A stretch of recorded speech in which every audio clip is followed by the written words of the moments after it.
ओम साई नाम।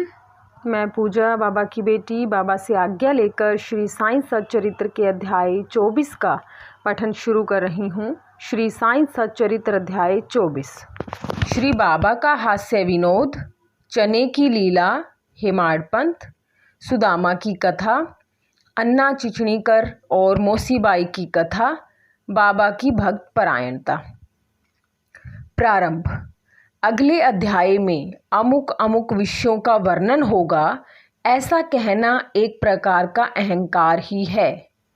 जब तक अहंकार गुरु चरणों में अर्पित न कर दिया जाए, तब तक सत्य स्वरूप की प्राप्ति संभव नहीं। यदि हम निरभिमान हो जाएं, तो सफलता प्राप्त होना निश्चित ही है। श्री साईं बाबा की भक्ति करने से ऐहिक तथा आध्यात्मिक दोनों पदार्थों की प्राप्ति होती है और हम अपनी मूल प्रकृति में स्थिरता प्राप्त कर शांति और सुख के अधिकारी बन जाते हैं। अतः मुमुक्षुओं को चाहिए कि वे आदर सहित श्री साईं बाबा की लीलाओं का श्रवण कर उनका मनन करें। यदि वे इसी प्रकार प्रयत्न करते रहेंगे तो उन्हें अपनी जीवन ध्येय तथा परमानंद की सहज प्राप्ति हो जाएगी। प्राय सभी लोगों को हास्य प्रिय होता है, परंतु स्वयं हास्य का पात्र कोई नहीं बनना चाहता। इस विषय में बाबा की पद्धति भी विचित्र थी। मनोविनोद जब भावपूर्ण होता तो अति मनोरंजक तथा शिक्षाप्रद होता था। इसलिए भक्तों को यदि स्वयं हास्य का पात्र बनना भी पड़ता था तो उन्हें उसमें कोई आपत्ति न होती थी। श्री हेमाड पंथ भी ऐसा एक अपना ही उदाहरण प्रस्तुत करते हैं। चना लीला। शिरडी में बाजार प्रति रविवार को लगता है। निकटवर्ती ग्रामों से लोग आकर वहां रास्तों पर दुकानें लगाते और माल बेचते हैं। मध्याह्न के समय मस्जिद लोगों से ठसाठस भर जाया करती थी, परंतु इतवार के दिन तो लोगों की इतनी अधिक भीड़ होती कि प्राय दम ही घुटने लगता था। ऐसे ही एक रविवार के दिन श्री हेमाड पंथ बाबा की चरण सेवा कर रहे थे। श्यामा बाबा के बाईं ओर व वामन राव बाबा के दाहिनी ओर थे। इस अवसर पर श्रीमान बूटी साहेब और काका साहेब दीक्षित भी वहां उपस्थित थे। तब श्यामा ने हंसकर अन्ना साहेब से कहा कि देखो, तुम्हारे कोट की बाह पर कुछ चने लगे हुए से प्रतीत होते हैं। ऐसा कहकर श्यामा ने उनकी बाह स्पर्श की, जहां कुछ चने के दाने मिले।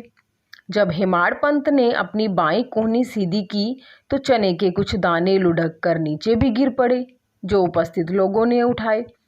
भक्तों को तो हास्य का विषय मिल गया और सभी आश्चर्यचकित होकर भांति भांति के अनुमान लगाने लगे, परंतु कोई भी यह न जान सका कि ये चने के दाने वहां आए कहाँ से और इतने समय तक उसमें कैसे फंसे रहे। इसका संतोषप्रद उत्तर किसी के पास न था, परंतु इस रहस्य का भेद जानने को हर कोई उत्सुक था। तब बाबा कहने लगे कि इन महाशय अन्ना साहेब को एकांत में खाने की बुरी आदत है। आज बाजार का दिन है और ये चने चबाते हुए ही यहाँ आए हैं। मैं तो इनकी आदतों से भली भांति परिचित हूँ और ये चने मेरे कथन की सत्यता के प्रमाण हैं। इसमें आश्चर्य की बात ही क्या है। हेमाड पंथ बोले कि बाबा, मुझे कभी भी एकांत में खाने की आदत नहीं है, फिर इस प्रकार मुझ पर दोषारोपण क्यों करते हैं। अभी तक मैंने शिरडी के बाजार के दर्शन भी नहीं किए तथा आज के दिन तो मैं भूल कर भी बाजार नहीं गया, तब उनके खाने की बात तो दूर है। भोजन के समय भी जो मेरे निकट होते हैं, उन्हें उनका उचित भाग दिए बिना मैं कभी भोजन ग्रहण नहीं करता। बाबा, तुम्हारा कथन सत्य है, परंतु जब तुम्हारे समीप ही कोई न हो तो तुम या हम कर ही क्या सकते हैं। अच्छा बताओ, क्या भोजन करने से पूर्व तुम्हें कभी मेरी स्मृति भी आती है?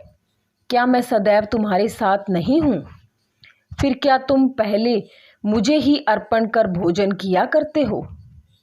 शिक्षा। इस घटना द्वारा बाबा क्या शिक्षा प्रदान कर रहे हैं, थोड़ा इस ओर ध्यान देने की आवश्यकता है। इसका सारांश यह है कि इंद्रियां, मन और बुद्धि द्वारा पदार्थों का रसास्वादन करने के पूर्व बाबा का स्मरण करना चाहिए। उनका स्मरण ही अर्पण की एक विधि है। इंद्रियों, विषय पदार्थों की चिंता किए बिना कभी नहीं रह सकती। इन पदार्थों को उपभोग से पूर्व ईश्वर अर्पण कर देने से उनकी आसक्ति स्वभावतः नष्ट हो जाती है। इसी प्रकार समस्त इच्छाएं, क्रोध और तृष्णा आदि कुप्रवृत्तियों को पहले ईश्वर अर्पण कर गुरु की ओर मोड़ देना चाहिए। यदि इसका नित्य अभ्यास किया जाए तो परमेश्वर तुम्हारी कुवृत्तियों के दमन में सहायक होंगे। विषय के रसास्वादन के पूर्व वहाँ बाबा की उपस्थिति का ध्यान अवश्य रखना चाहिए। तब विषय उपभोग के उपयुक्त है या नहीं, यह प्रश्न उपस्थित हो जाएगा और आचरण में सुधार होगा। इसके फलस्वरूप गुरु प्रेम में वृद्धि होकर शुद्ध ज्ञान की प्राप्ति होगी। जब इस प्रकार ज्ञान की वृद्धि होती है तो दैहिक बुद्धि नष्ट हो चैतन्य घन में लीन हो जाती है। वस्तुतः गुरु और ईश्वर में कोई पृथकत्व नहीं है और जो उन्हें भिन्न समझता है वह तो निरा अज्ञानी है तथा उसे ईश्वर दर्शन होना भी दुर्लभ है। इसलिए समस्त भेदभाव को भूलकर गुरु और ईश्वर को अभिन्न समझना चाहिए। इस प्रकार गुरु सेवा करने से ईश्वर कृपा प्राप्त होना निश्चित ही है और तभी वे हमारा चित्त शुद्ध कर हमें आत्मानुभूति प्रदान करेंगे। सारांश यह है कि ईश्वर और गुरु को पहले अर्पण किए बिना हमें किसी भी इंद्रिय गाह्य विषय का रसास्वादन न करना चाहिए। इस प्रकार अभ्यास करने से भक्ति में उत्तरोत्तर वृद्धि होगी। फिर श्री साईं बाबा की मनोहर सगुण मूर्ति सदैव आंखों के सम्मुख रहेगी, जिससे भक्ति, वैराग्य और मोक्ष की प्राप्ति हो जाएगी। ध्यान प्रगाढ़ होने से शुद्धा और संसार के अस्तित्व की विस्मृति हो जाएगी और सांसारिक विषयों का आकर्षण स्वतः नष्ट होकर चित्त को सुख और शांति प्राप्त होगी। सुदामा की कथा। उपयुक्त घटना का वर्णन करते करते हेमाड़ पंत को इसी प्रकार की सुदामा की कथा याद आई, जो ऊपर वर्णित नियमों की पुष्टि करती है। श्री कृष्ण अपने ज्येष्ठ भ्राता बलराम तथा अपने सहपाठी सुदामा के साथ सांदीपनी ऋषि के आश्रम में रहकर विद्या अध्ययन किया करते थे। एक बार कृष्ण और बलराम लकड़ियां लाने के लिए वन गए। सांदीपनी ऋषि की पत्नी ने सुदामा को भी उसी कार्य के निमित्त वन भेजा तथा तीनों विद्यार्थियों के खाने को कुछ चने भी उन्होंने सुदामा के द्वारा भेजे। जब कृष्ण और सुदामा की भेंट हुई तो कृष्ण ने कहा, दादा मुझे थोड़ा जल दीजिए, प्यास अधिक लग रही है। सुदामा ने कहा, भूखे पेट जल पीना हानिकारक होता है, इसलिए पहले कुछ देर विश्राम कर लो। सुदामा ने चने के संबंध में न कोई चर्चा की और न कृष्ण को उनका भाग ही दिया। कृष्ण थके हुए तो थे ही, इसलिए सुदामा की गोद में अपना सिर रखते ही वे प्रगाढ़ निद्रा में निमग्न हो गए। तभी सुदामा ने अवसर पाकर चने चबाना प्रारंभ कर दिया। इसी बीच में अचानक कृष्ण पूछ बैठे कि दादा तुम क्या खा रहे हो और यह कड़कड़ की ध्वनि कैसी हो रही है। सुदामा ने उत्तर दिया कि यहाँ खाने को है ही क्या, मैं तो शीत से कांप रहा हूँ और इसलिए मेरे दांत कड़कड़ बज रहे हैं। देखो तो मैं अच्छी तरह से विष्णु सहस्त्र नाम भी उच्चारण नहीं कर पा रहा हूँ। यह सुनकर अंतर्यामी कृष्ण ने कहा कि दादा मैंने अभी स्वप्न में देखा कि एक व्यक्ति दूसरे की वस्तुएं खा रहा है। जब उससे इस विषय में प्रश्न किया गया तो उसने उत्तर दिया कि मैं खाक धूल खा रहा हूँ। तब प्रश्नकर्ता ने कहा, ऐसा ही हो एवमस्तु दादा, यह केवल स्वप्न था। मुझे तो ज्ञात है कि तुम मेरे बिना अन्न का दाना भी ग्रहण नहीं करते, परंतु श्रम के वशीभूत होकर मैंने तुमसे ऐसा प्रश्न किया था। यदि सुदामा किंचित मात्र भी कृष्ण की सर्वज्ञता से परिचित होते तो वे इस भांति आचरण कभी न करते।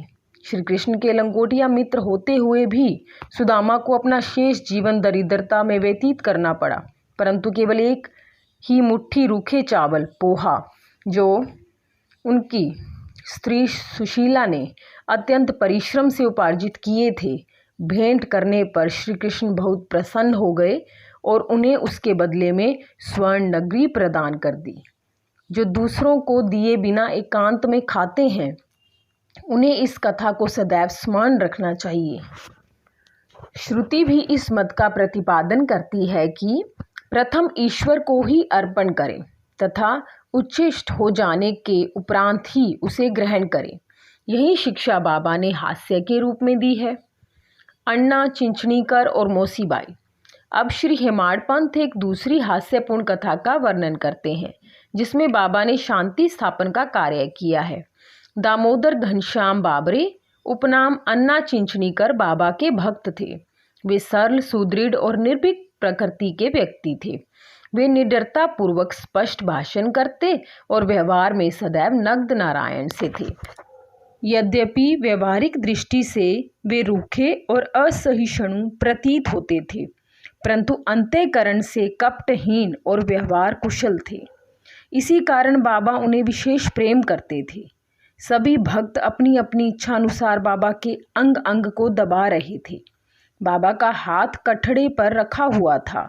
दूसरी ओर एक वृद्ध विधवा उनकी सेवा कर रही थी, जिनका नाम वेणुबाई कोजलगी था। बाबा उन्हें माँ शब्द से संबोधित करते तथा अन्य लोग उन्हें मौसीबाई कहते थे। वे एक शुद्ध हृदय की वृद्ध महिला थी। वे उस समय दोनों हाथों की अंगुलियां मिलाकर बाबा के शरीर को मसल रही थी। जब वे बलपूर्वक उनका पेट दबाती तो पेट और पीठ का प्राय एकीकरण हो जाता था। बाबा भी इस दबाव के कारण यहाँ वहाँ सरक रहे थे। अन्ना दूसरी ओर सेवा में व्यस्त थे। मौसीबाई का सिर हाथों की परिचालन क्रिया के साथ नीचे ऊपर हो रहा था। जब इस प्रकार दोनों सेवा में जुटे थे तो अनायास ही मौसीबाई का मुख अन्ना के अति निकट आ गया। मौसीबाई विनोदी प्रकृति की होने के कारण ताना देकर बोली कि यह अन्ना बहुत बुरा व्यक्ति है और यह मेरा चुंबन करना चाहता है। इसके केश तो पक गए हैं, परंतु मेरा चुंबन करने में इसे तनिक भी लज्जा नहीं आती है। यह सुनकर अन्ना क्रोधित होकर बोले, तुम कहती हो कि मैं एक वृद्ध और बुरा व्यक्ति हूँ, क्या मैं मूर्ख हूँ?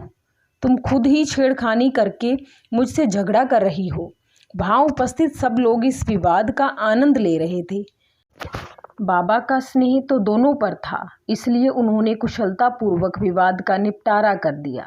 वे प्रेम पूर्वक बोले, अरे अन्ना, व्यर्थ ही क्यों झगड़ रहे हो? मेरी समझ में नहीं आता कि माँ का चुंबन करने में दोष ही क्या है। बाबा के शब्दों को सुनकर दोनों शांत हो गए और सब उपस्थित लोग भी जी भरकर ठहाका मारकर बाबा के विनोद का आनंद लेने लगे। बाबा की भक्त परायणता। बाबा भक्तों को उनकी इच्छा अनुसार ही सेवा करने दिया करते थे और इस विषय में किसी प्रकार का हस्तक्षेप उन्हें सहन न था। एक अन्य अवसर पर मौसीबाई बाबा का पेट बलपूर्वक मसल रही थी, जिसे देखकर दर्शकगण व्यग्र होकर मौसीबाई से कहने लगे कि माँ, कृपा कर धीरे धीरे ही पेट दबाओ। इस प्रकार मसलने से तो बाबा की अंतड़ियाँ और नाड़ियाँ ही टूट जाएंगी। वे इतना कह भी न पाए थे कि बाबा अपने आसन से तुरंत उठ बैठे और अंगारे के समान लाल आंखें कर क्रोधित हो गए। साहस किसे था जो उन्हें रोके? उन्होंने दोनों हाथों से सटके का एक छोर पकड़ नाभि में लगाया और दूसरा छोर पास वाले खंबे को लगा के उसे पेट से धक्का देने लगे। सटका सोटा लगभग 2 या 3 फुट लंबा था। अब ऐसा प्रतीत होने लगा कि वह पेट में छिद्र कर प्रवेश कर जाएगा।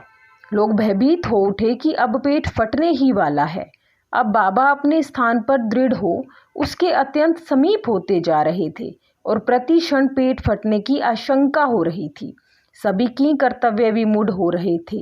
वे आश्चर्यचकित और भयभीत हो ऐसे खड़े थे मानो गूंगों का समुदाय हो।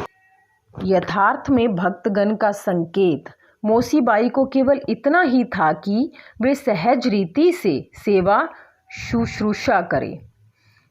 किसी की इच्छा बाबा को कष्ट पहुंचाने की न थी। भक्तों ने तो यह कार्य केवल सद्भावना से प्रेरित होकर ही किया था, परंतु बाबा तो अपने कार्य में किसी का हस्तक्षेप कण मात्र भी न होने देना चाहते थे। भक्तों को आश्चर्य हो रहा था कि शुभ भावना से प्रेरित कार्य दुर्गति में परिणत हो गया और वे केवल दर्शक बनने रहने के अतिरिक्त कर ही क्या सकते थे। भाग्यवश बाबा का क्रोध शांत हो गया और सटका छोड़कर वे पुनः आसन पर विराजमान हो गए। इस घटना से भक्तों ने शिक्षा ग्रहण की कि अब दूसरों के कार्य में कभी भी हस्तक्षेप न करेंगे और सबको उनकी इच्छा अनुसार ही बाबा की सेवा करने देंगे। केवल बाबा ही सेवा का मूल्य आंकने में समर्थ थे। श्री सद्गुरु साईनाथार्पणमस्तु। शुभम भवतु। ओम साईं राम।